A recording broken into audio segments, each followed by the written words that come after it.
आप मशीर एहतसाब बने तो आपकी ड्यूटी क्या थी? बहुत से लोग कहते हैं शहबाज शरीफ, ख्वाजा आसिफ और बाद अज़ा बशीर मेमन, ये आपकी ड्यूटी थी। 2 टारगेट दिए थे खान साहब ने, इन्होंने तुम दियो शहबाज शरीफ तो ख्वाजा आसिफ। लेकिन बशीर मेमन साहब तो उनको वैसे शर्म आनी चाहिए। एक तो जितना अरसा वो रहे FIA के DG, वो उसमें बहुत बड़ा हाथ मेरा भी था। और बशीर मेमन जो थे वो साकिब निसार की आंखों के तारा थे। ओह ठीक है, मेरी कोई रिश्तेदारी तो थी नहीं बशीर मेमन से। ठीक है। जब हमारी गवर्नमेंट शुरू हुई तो खान साहब को कोई ये बंदा ज़्यादा पसंद नहीं था। उसकी वजह ये था कि ये थोड़े से he is a dicey character apparently ना, नॉट बिकॉज के उसको जानते थे या नहीं जानते थे, वो लगता ही था थोड़ा सा डॉजी सा। मुझे खान साहब ने यही कहा कि यार ये मुझे बंदा डॉजी सा लगता है। तो मैं कहता था सर मतलब डॉजी से क्या जरा पुलिस वाला ऐसे डॉजी होते हैं, पुलिस वाले कौन सा कोई इमाम मस्जिद लगाना है आपने। ठीक है। तो बशीर मेमन साहब उस वक्त दिलो जान से काम कर रहे थे फेक केसेस के ऊपर। कराची की JIT फेक केसेस वाली, जिसमें ISI MI सारे मौजूद थे, और उसका जो मास्टरमाइंड था ना उस सारे काम का, वो मेमन साहब, वो बशीर मेमन साहब। अच्छा, उसकी मैं वजह बताता हूँ। मुझे मेमन साहब ने खुद बताया हुआ था। अब उनको बुरा लगेगा, मैं बोल इसलिए रहा हूँ कि वो भी बोलते हैं। मेमन साहब ने मुझे खुद बताया हुआ था कि उनकी असल में एक तो ये है कि इनकी सिंध में जो जहाँ ये रहते हैं वहाँ से जरदारी साहब की ज़मीनों के साथ इनकी की ज़मीनें लगती हैं, और एक ज़माने में इनकी बड़ी उनके साथ अच्छी दोस्ती थी, ताल्लुकात थे। फिर किसी वजह से इनकी उनके साथ लड़ाई हो गई, और बशीर साहब का ये मानना था कि बशीर मेमन साहब का भाई कोई है जो MPA का इलेक्शन भी लड़ता था, उसके ऊपर मर्डर का केस करवाया था इन्होंने।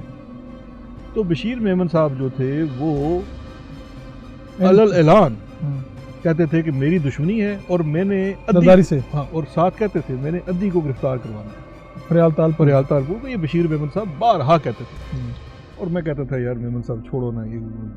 और मेरा जो कि फैमिली का ताल्लुक हमेशा पीपल्स पार्टी से, मेरे तो वालदैन जेलों में से रहे हैं जिन्होंने जेलें काटी हैं, इसलिए वो जब फांसी हुई थी भुट्टो साहब को। खैर, तो मैं तो वैसे कहता था उसको मेमन को कि यार अच्छे लोग हैं पीपल्स पार्टी वाले, मेमन साहब क्यों आप इनके पीछे पड़े।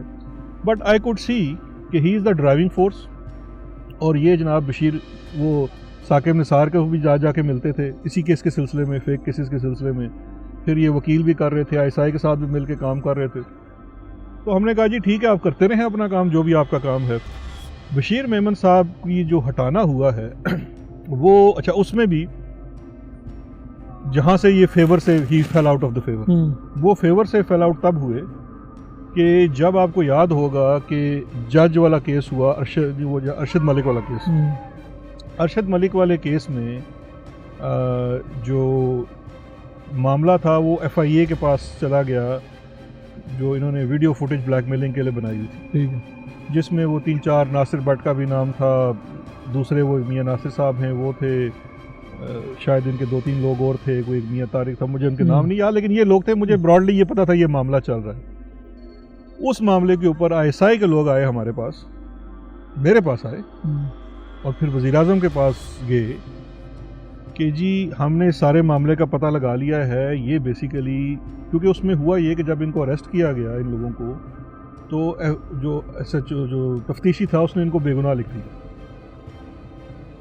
1-2 लोगों को उसने बेगुनाह लिख दिया और उनकी इमीडिएटली बेल हो गई इस्लामाबाद हाई कोर्ट से। ठीक है।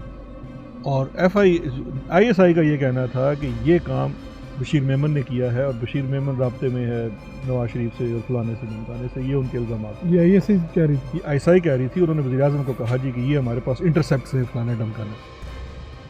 मुझसे पूछा गया तो मैंने कहा जी मुझे तो नहीं पता, और आई वुड लाइक कि टू टॉक टू मेमन, क्योंकि मेमन साहब छुट्टी लेके गए हुए थे उम्रा करने, लेकिन दरअसल जो दुबई में थे, बड़ा छुट्टी लेके गए हुए थे। तो मैंने कहा उम्रे की लगी गई थी, उम्रे की छुट्टी थी, शायद जा भी रहे थे, वाया दुबई थे। बहरहाल मेरी जब फ़ोन पे बात हुई तो वो दुबई में थी।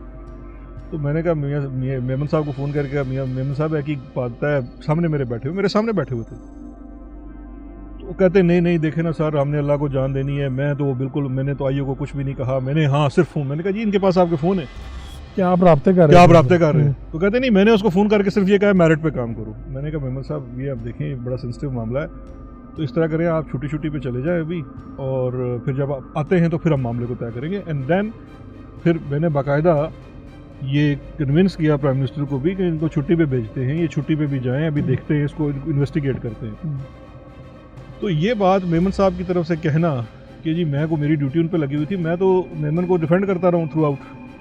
सही है। तो मेमन साहब ख्वाजा साकिब निसार के साथ क्या मामला था इनका?